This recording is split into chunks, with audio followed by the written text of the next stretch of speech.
Sekarang kita buka catatan ya mengenai resilient itu sendiri ya.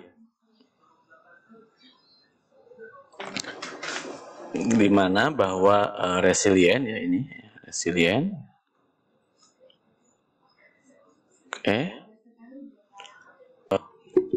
Ya. Resilient ini merupakan, kalau Anda buka kembali, resilient adalah fungsi ya yang diukur dengan dalam bentuk well-being ya. Well-being ya. Itu merupakan fungsi dari resilient capacity, vulnerability, dan disturbance ya. Kita buka kembali di bagian berikutnya. Nah, Anda telah juga melakukan kerentanan ya, kajian kerentanan. Anda ingat lagi bahwa kerentanan merupakan fungsi dari exposure, sensitivity, dan adaptive capacity. Dan well-being adalah apa ya? Development outcome of interest. Jadi apa yang menjadi target ataupun sasaran dari yang akan Anda lakukan. Misalnya pemenuhan kebutuhan air dan seterusnya. Ini yang kemudian ya pada saat well-being ini kan di kuliah sebelumnya kita bicara kondisi awal dan kondisi yang kita akan ukur ya. Apakah 5 tahun, 6 tahun dan seterusnya. Disturbance atau dalam bahasa lain disebut dengan hazard ya. Ini yang didiskusikan di kuliah bencana ya. Di bencana itu apa saja? Ada bencana hidrometeorologi dan bencana geologi. Nah, yang sekarang akan kita diskusikan adalah bagian yang ini ya. Resilient capacity ya. Bagaimana kita mengukur resilient capacity ini atau kapasitas ketangguhan tersebut? Itu terdiri dari beberapa bagian. Yang pertama adalah set of skill, kemudian abilities, kemampuannya, relationship, dan resources. Nah, keempat bagian ini kita akan coba bahas satu persatu. Apa yang kita perlu perhatikan ya pada saat kita akan melakukan pengukuran ketangguhan ya. Yang pertama tentu saja selalu diawali dengan definisi ya, karena definisi ini hal yang menjadi penting ya. Definisi apa itu sistem ketangguhan itu apa sih yang kita definisikan. Kemudian disturbance ya, disturbance itu ya tadi ya, bencananya ini, disturbance adalah bencananya ya, atau gangguannya. Gangguan ini kan kalau sekarang kan COVID misalkan, kebakaran hutan juga itu kan sebetulnya merupakan disturbance. Yang kemudian apa pre-event action ini sebetulnya rencana-rencana yang sudah kita bangun di awal. Jadi itulah yang kita sebut dengan kalau Anda buka peta kajian dari IRB ataupun dari INARIS, itu selalu ada kajian resiko bencana ya. Meskipun mungkin beberapa yang belum ada tentu harus Anda lakukan sendiri. Yang berikutnya adalah damage of limitation. Jadi bagaimana sih kita mengukur ya? Ini yang kalau tadi dilihat di Jawa Barat itu sebetulnya adalah indeks resilient nanti ya. Ini indeksnya. Dan yang kelima adalah managing of change. Jadi perubahan apa sih yang akan kita lihat?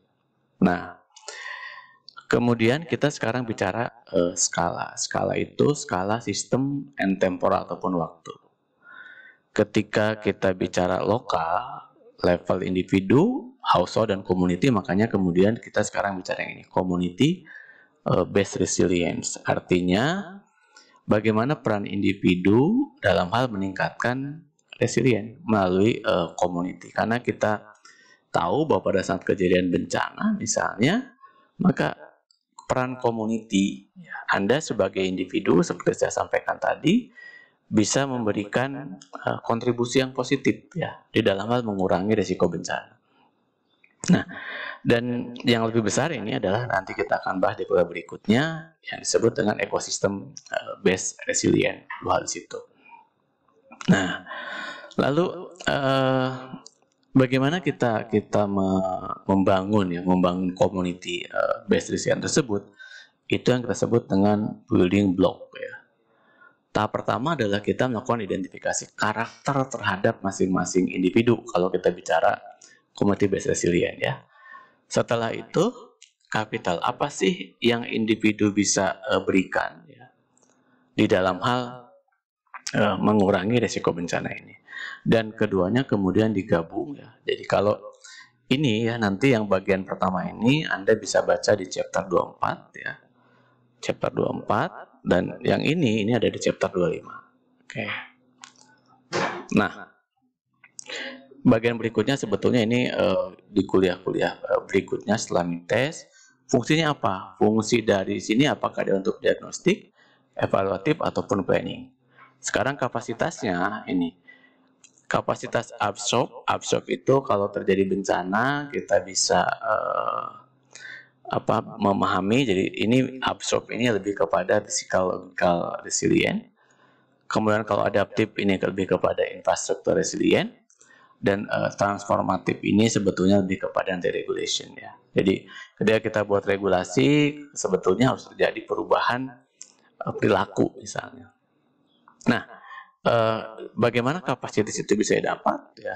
Bisa didapat dengan learning ya, bisa didapat juga dengan self organization ataupun dengan planning. Lalu resilient apa sih yang akan kita ukur? Apakah dari humannya, pembangunan, urban planning, dan seterusnya. Oke, jadi ketika kita bicara urban planning, inilah kita secara lebih detail di dalam geologi pengembangan wilayah. Nah, next-nya adalah kita mendiskusikan mengenai definisi ya. Ini tadi kan yang kita bicara mengenai definisi. Oke. Jadi ini saya ambil dari Badahur mengenai common komponen atau komponen yang umum digunakan dalam resilient. Ya, dan kita bicara dari sistem ya. Dari sistem ada 4 tadi Anda lihat, ada disturbance atau gangguan. Ya. Sistem sendiri itu apa? Ini sistem tadi apakah di mana kita akan ukur ya, sistemnya apakah sebagai sistem individu ataupun sistem ekologi. Jadi higher level ini sebetulnya ya mudahnya ini community ya. Oke, biar Anda ingat ini adalah ekosistem. Dua hal ini aja ya. Nah, kemudian disturbance-nya atau ancamannya apa yang kita lihat ya. Ini ada banjir, kekeringan, rob, nanti bisa Anda tambahkan dengan gempa bumi, ya. Terus Anda tambahkan dengan tsunami gitu kan. Anda tambahkan dengan bencana-bencana lain yang di dalam bagian terakhir nanti di tugas diskusi Anda adalah mengidentifikasi ya Anda sebagai individu pernah mengalami bencana apa saja. Apakah rumah Anda pernah kebanjiran? Apakah rumah Anda pernah mengalami kebakaran hutan? Teman-teman yang di Riau misalkan di Pekanbaru itu suatu yang biasa ya.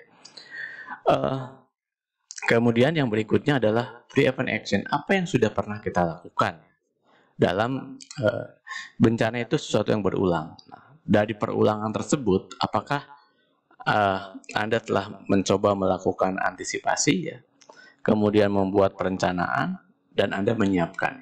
Oke, prepare ya. Jadi anticipate dengan prepare tentu Anda bisa memahami ya. Kemudian dalam prevent ini sebetulnya reduce or manage the risk ya. Nah, kalau avoid ini sama dengan di awal itu Anda pindah aja deh, karena sering kebanjiran, Anda pindah rumah. Tapi kalau Anda tidak ingin pindah, ya, maka sebetulnya kita bisa anticipate ya. Anticipate, kemudian dan berikutnya adalah manage of the risk. Oke. Nah, yang berikutnya adalah damage limitation. Kita bicara bounce back. Kalau bounce back itu Anda bayangkan memantulkan bola ketika bencana terjadi, seberapa besar Anda kembali bisa mengalami hidup normal. Banjir misalkan, kalau bicara dulu saya pernah tinggal di Skip, banjir di skip itu tidak mungkin dihilangkan ya. Skip Bendung itu dulu terkenal sekali daerah banjir. Tapi yang bisa dikurangi adalah bounce back-nya ini. Yaitu tadinya banjir selama 5 hari, misalkan di sini keluar nilai kerugian, sekarang kita kurangi dengan dari 3 hari. Nah, untuk mengurangi 3 hari ini kita harusnya bicara ruang, biasanya bicara ruang gitu. Nah, upaya-upaya ini tentu juga akan mengurangi ini, ya. Oke, akan mengurangi loss, akan mengurangi tingkat kerugian, ya. Nah, upaya-upaya ini tentu ada akomodatif ini, misalkan mengakomodasi airnya dan seterusnya, lokasi banjir, sehingga kita bisa survive, persist ataupun maintain. Nah, yang kelima adalah managing change, perubahan yang harus kita manage ya. Adapt misalkan ya. Kalau di asuransi kebencanaan sekarang misalnya kita bicara adapt itu adalah bagaimana kita ya apakah adaptnya lewat rumah misalkan dengan meninggikan rumah dan seterusnya, atau ada transform membuat rumah menjadi rumah apung gitu, sekarang banyak. Dan yang berikutnya adalah learn, bagaimana kita mempelajari apa yang sudah kita alami, sehingga pada saat banjir misalnya antara adapt dan learn ini memang agak beda tipis ya. Misalnya learn itu belajar mengenai kalau terjadi banjir ya Anda memindahkan barang-barang Anda ke tempat yang lebih tinggi. Anda tidak pindah karena memang kalau Anda pindah Anda memerlukan kos yang lebih tinggi, tetapi banjir tersebut sudah merupakan banjir rutin, dan kemudian Anda melakukan as individu ya, karena kita bicara individual based resilient, baru kemudian nanti kita bicara ekosistem based resilient. Jadi mengurangi kerugian itu Anda dari dan tadi.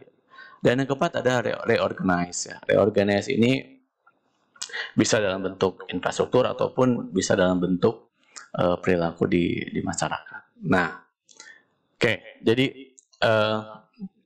parameter tersebut sudah kita inikan, dan kita akan lanjutkan lebih detail dengan community based resilient.